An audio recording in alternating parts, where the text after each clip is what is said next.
Okay, it's Tuesday, August 1st, 2017. I'm going to do a startup and shutdown of my neighbor's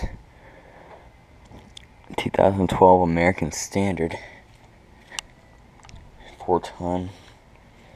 Yeah.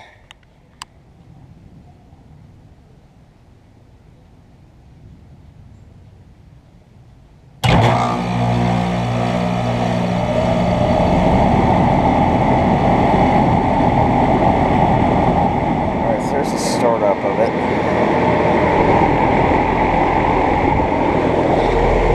And in fact, there's actually a guy over here working on it the other day.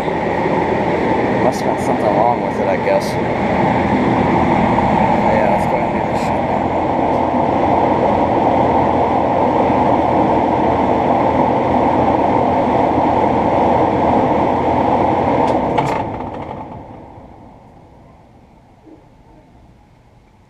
Alright, so there's a startup and shutdown, I guess.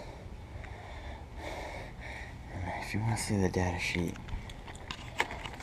here's the data sheet right here. It's a straight cooling unit.